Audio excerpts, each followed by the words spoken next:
꿈이 뭘까요? 아이들이 궁금해하는 그 꿈 말입니다.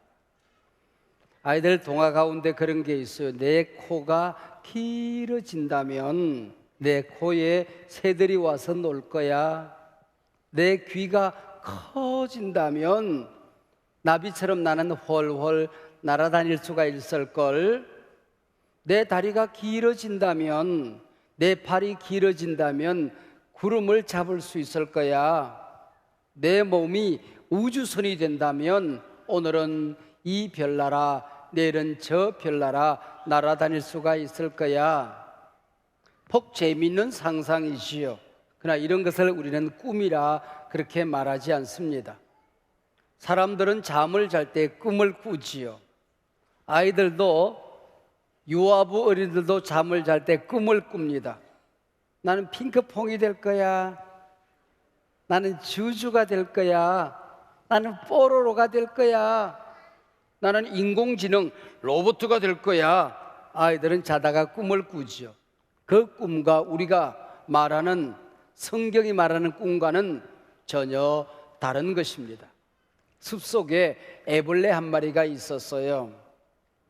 숲속 마을에 잔치가 벌어진답니다. 온갖 풀벌레들이 모여서 노래를 불렀어요.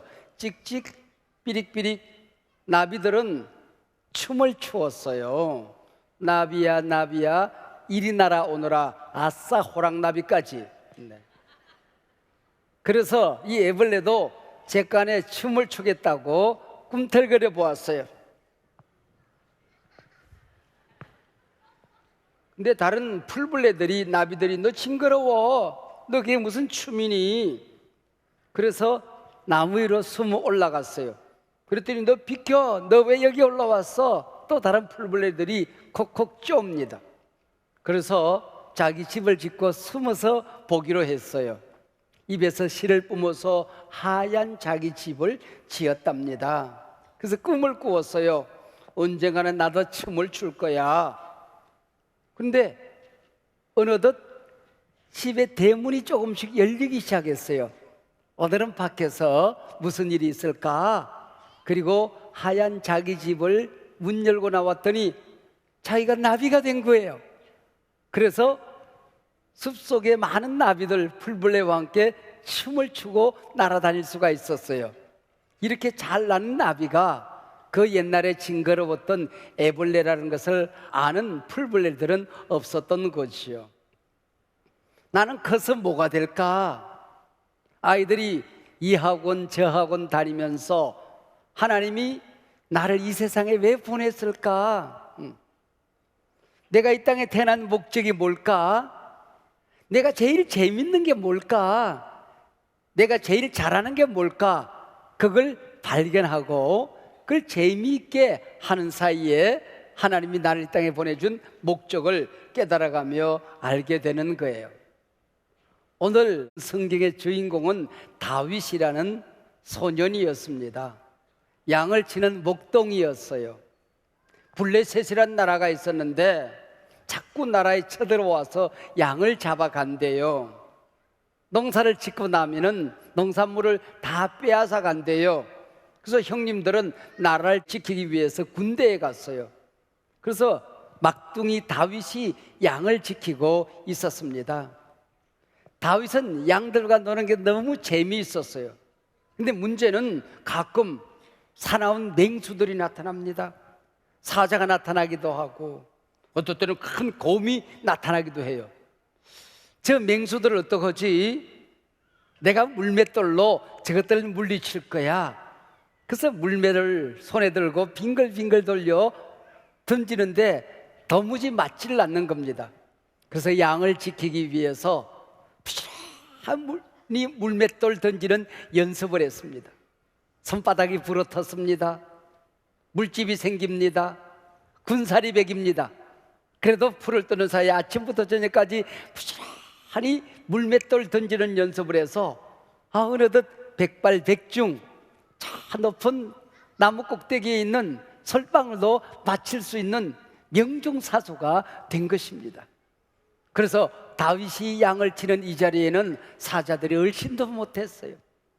곰이 나타났다가 주랭랑을 치기가 일쑤였습니다. 근데 어떨 때는 양들이 우리에 들어와서 잠을 자야 되는데 하루 종일 피곤했는지 잠을 자지 않습니다. 어떻게 하면 저 양들을 편안하게 해줄까? 그래서 하프를 타기로 했어요. 수금을 타기로 했던 겁니다. 처음에 하프를 타보니 소리도 나지를 않았어요. 음이 맞지를 않아요. 그러나 부지런히 하프 타는 연습을 했습니다. 손에 껍질이 벗겨집니다. 또 굳은 살이 배깁니다. 어느덧 하프를 잘 연주하는 음악가가 된 거예요. 이 하프로 하나님을 찬양했어요. 하나님이 기뻐하는 노래를 불렀어요. 근데 그 자리에 하나님이 함께 와 계시는 거예요. 다윗이 하프를 연주하는 자리에 예배가 일어나는 거예요.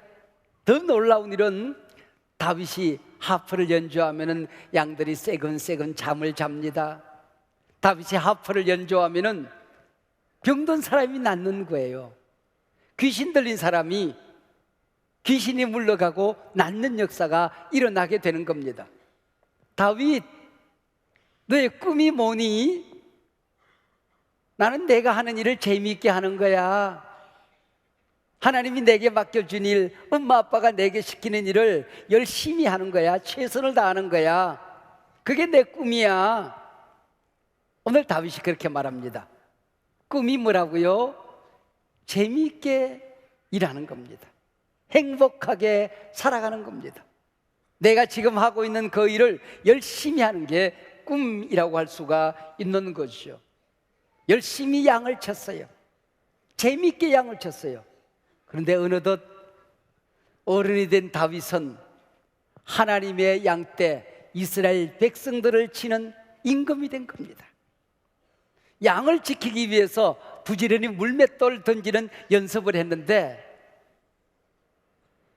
이스라엘 괴롭히는 적장 골리앗을 물리치는 명사수가 된 것입니다.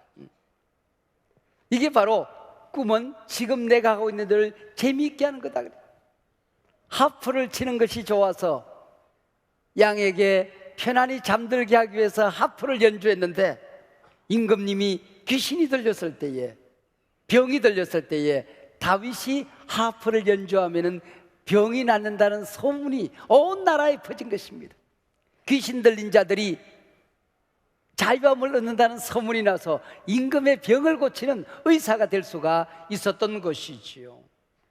지금 이스라엘 괴롭히는 나라는 블레셋이라고 하는 나라입니다. 이 블레셋이라는 나라는 아브라함 할아버지 때는 함께 친하게 잘 지냈대요. 그런데 블레셋이라는 나라가 점점 커지면서 이 나라가 먹고 살 길이 없으니까 해적이 된 거예요. 중동에 에게해라는 바다가 있습니다. 그 바다에 가서 해적이 되고 또 이웃 나라가 농사를 짓고 나면 농산물을 빼앗아 갑니다. 양을 잡아갑니다. 그래서 약탈하고 전쟁을 일으키는 나쁜 나라가 되었던 것이지요. 이 블레셋 사람들이 섬기는 신은 참 재미있게 생겼다. 다곤이라는 신인데 우리 어린이들이 인어 알지요? 다리는 물고기잖아요. 얼굴은 예쁜 우리 아가씨 몸을 하고 있는 인어 말이에요.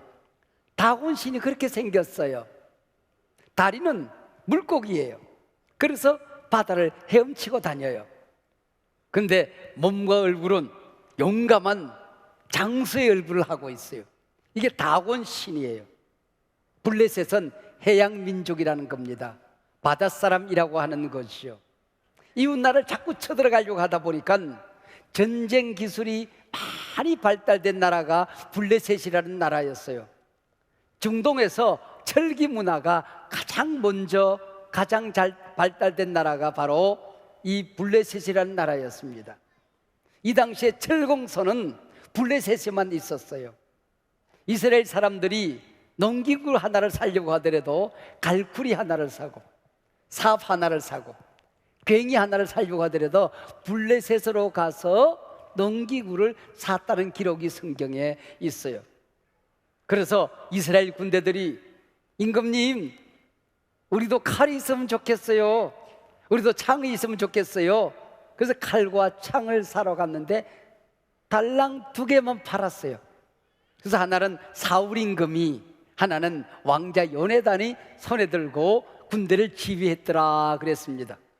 왕과 왕자에게만 칼을 파는 이 나라가 바로 블레셋이라고 하는 나라였습니다. 그러면은 자기들은 칼이 있잖아요, 창이 있잖아요, 철기 문화가 발달했잖아요. 농기구를 들고 싸우는 이스라엘과 전쟁을 일으키면 누가 이기겠어요? 당연히 자기들이 이겨야 되잖아요. 전봉준의 농민군 같은 이스라엘 백성들과 이 철기 문화로 발달된 칼과 창을 손에 들고 있는 블레셋이 전쟁을 하는데 이스라엘이 이겼다?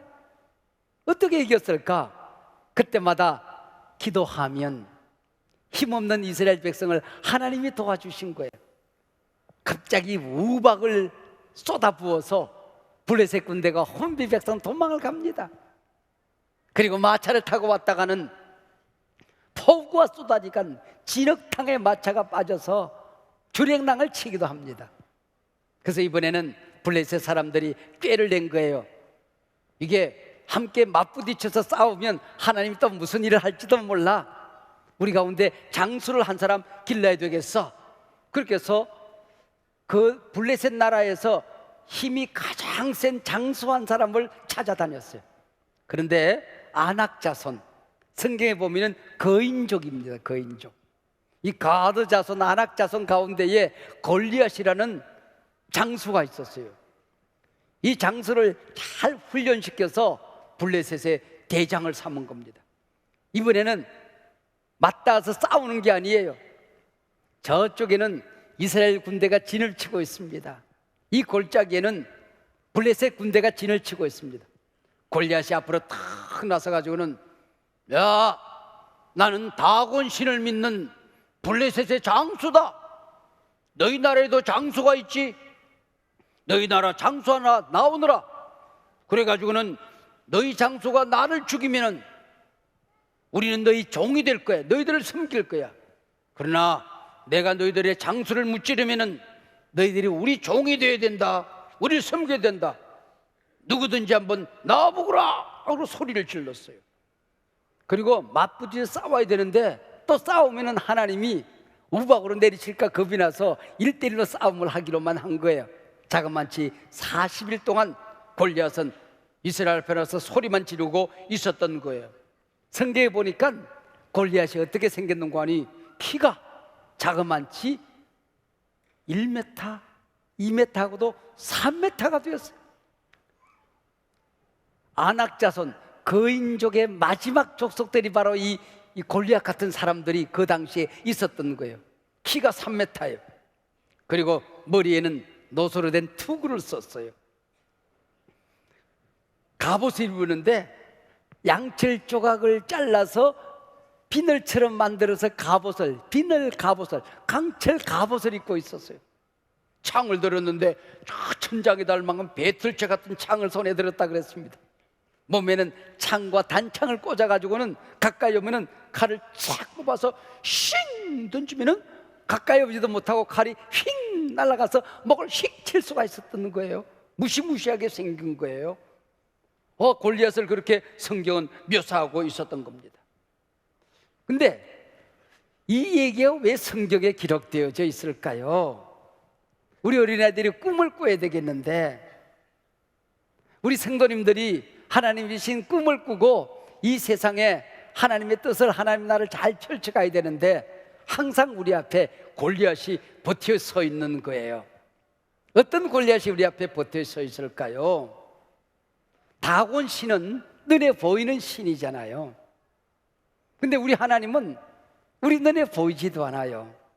우리 눈에 보이는 돈이라고 하는 신, 물질, 과학, 지식이라는 신이 항상 하나님이 계셔야 될 자리에 우리 앞을 가로막고 있어요. 어떤 가정에는 질병, 가난, 사업의 실패, 직장에서 물러남, 이런 것들 때문에 꿈을 이룰 수가 없어요. 항상 걱정, 근심, 염려 속에 꽉 사로잡히는 가정들이 얼마나 많이 있어요. 우리나라는 세계 유일의 분단 국가예요. 우리 머리에 핵을 가지고 있는 공산주의 저 북한이란 나라를 머리에 이고 살아야 돼요. 우리 자녀들에게 평화로운 나라, 전쟁 없는 나라, 통일한국을 물려줄 수 있을까? 이게 바로 우리의 골리앗이지요. 우리 자녀들에게 다음 세상을 물려줘야 되는데 갑자기 세상이 어려워져서 저성장의 늪에 빠져들고 있어요. 경제 위기에 빠져들고 있어요. 지금 우리 앞에 펼쳐지는 세상은 4차 산업혁명 시대가 펼쳐지고 있어요. 그래서 잘난 놈들은 점점 더 잘나는 세상으로 가고 힘없는 사람들, 연약한 사람들은 점점 어려워지는 세상이 될 수도 있어요. 이 4차 산업혁명이 기회가 되기도 하지만은 어려움이 있는 겁니다. 이걸 양극화라고 그래요. 점점 더 양극화해서 발전해 가고 있는 세상이 우리를 어렵게 만들 수가 있어요. 골리앗처럼 우리의 미래를 가로막고 있을 수가 있어요. 얼마나 국민들이 갈등이 많습니까? 이념적인 갈등, 나이 든 세대와 젊은 세대의 갈등, 지역 간의 갈등, 여러 가지 갈등이 세계 어디 가든지 이 갈등이 꽉 사로잡혀 있어요. 이런 것들이 골리앗처럼 우리 앞에 버티고 있는 거예요. 그뿐인 줄 아세요? 아이들이 태어나질 않아요. 다음 세대들이 꿈을 가지고 대한민국의 미래는 내가 책임질 거야, 내일의 선교는 내가 책임질 거야, 하나님의 나라는 내가 책임질 거야, 꿈을 가져야 되는데 우리 자녀들이 꿈을 갖기가 어려운 환경이 많이 우리 앞에 펼쳐지고 있습니다. 세계가 점점 시니어 사회로, 나이 든 세대로 점점 접어들고 있는 것입니다.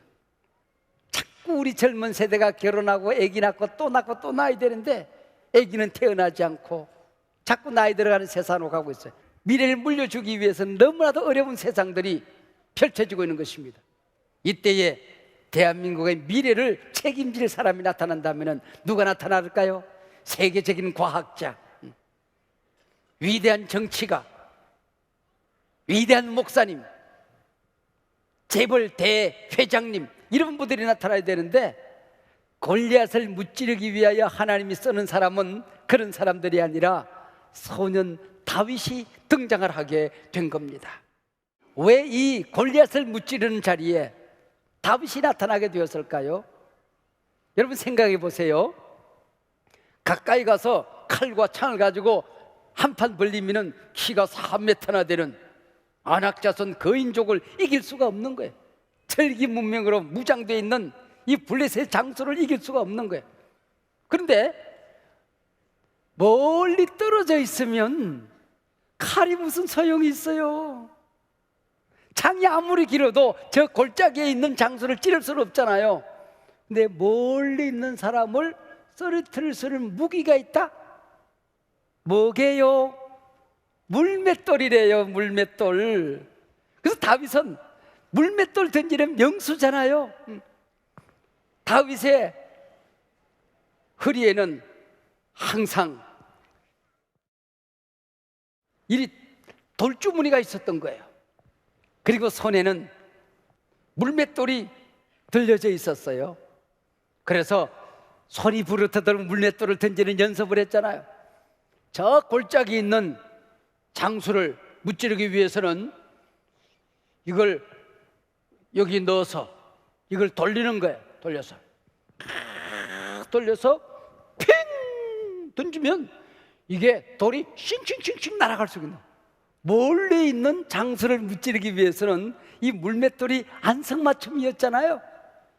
그래서 물맷돌 던지기 명장이었던 다윗이 등장하게 된 겁니다. 골리앗이 소리를 질러요.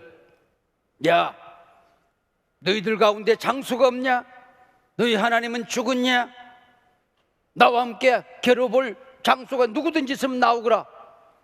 그때 성경에 보니까 사울 임금은 두려움에 떨고 있었다 그랬어요. 놀라서 떨고 있었다 그랬어요. 그런데 이 골리앗의 소리 지르는 것도 다윗에게는 말빨이 먹히지가 않는 거예요. 말빨이. 너희 신은 죽었냐? 그랬더니 다윗이, 야 이놈아, 너희 다곤 신은 가짜야. 하나님만이 살아계신다. 이놈의 자식 꼬만 녀석이 앞에 나와서 어디 소리를 질러. 너를 공중에 휙 집어던져 독수리 밥이 되게 해주겠다. 독수리 밥은 네가 될 거야 이놈아. 너는 칼과 창과 단창으로 내게 나오지만은 나는 네가 저주하는 만군의 여호와의 이름으로 너에게 나아간다. 전쟁은 여호와께 속한 것이니라. 전쟁을 이기고 지고 하는 것은 하나님이 마음대로 할 수 있어. 신명기 20장에 보면은 전쟁 수칙이 나옵니다.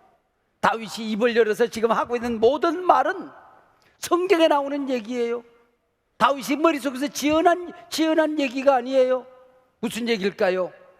양을 치면서 사자가 나타날 때마다, 양이 병들어서 쓰러질 때마다, 곰이 나타나서 공격을 할 때마다, 밤에 혼자 무서워서 부들부들 떨고 있으면서 하나님하고 친하게 지내는 거예요. 하나님 말씀을 부지런히 읽은 거예요. 하나님 기도를 많이 한 거예요. 곰을 물리치고 사자를 물리칠 때마다 다윗의 영적인 능력이, 내공이 무럭무럭 자라게 된 것입니다. 사울에게, 다른 장군들에게 먹히던 이 골리앗의 말이 다윗에게는 말빨이 서지 않는 거예요. 여러분 생각해 보세요. 우리는 하나님이 도와줘서 그리고 기도하고 나갔더니 이 돌팔매로 골리앗의 이마를 맞출 수가 있었다, 그렇게 생각해요. 여러분 그게 맞은 것도 있지만은 돌팔매 실력이 없었는데, 아무런 연습도 하지 않았는데, 사자를 물리친 적도 없는데, 곰을 이겨본 적도 없는데, 다윗이 앞으로 나서면서 주여 삼창하고 주여 도와주시옵소서, 주여 도와주시옵소서, 주여 도와주시옵소서, 주여 삼창하고 나가서 던졌더니 한 번도 맞지 않던 돌이 그날따라 자기가 추적을 해서 골리앗의 이마에 가서 딱 맞히더라. 그런 거 없잖아요. 그거 아니잖아요. 지금 하고 있는 일 재미있게 열심히 최선을 다해서 손가락이 부러뜨도록 돌팔매질을, 물맷돌 던지는 연습을 했던 다윗을 하나님이 쓰신 거잖아요. 양을 치다가 또 세상 살다가 직장생활 하다가 교회 생활, 신앙생활 하다가 위기가 있을 때마다 그걸 말씀으로 이겨내는, 기도로 이겨내는 내공이 쌓여져야 된다, 그 얘기예요. 영적인 실력이 쌓여져야 이길 수 있다, 그런 얘기입니다. 아빠가 사업이 어렵고 엄마가 병이 들어도 사랑으로 똘똘 뭉쳐서 기도하고 믿음이 커지고 말씀 붙들고 서로 사랑하고 서로 신뢰를 하고 격려하고 힘을 냅시다. 믿음의 내공이 커지는 가정이 되는 것입니다. 할렐루야. 믿음의 실력이 쌓여지는 가정이 되는 것입니다. 그게 바로 돌팔매 연습을 하는 거예요. 하프 타는 연습을 하는 겁니다.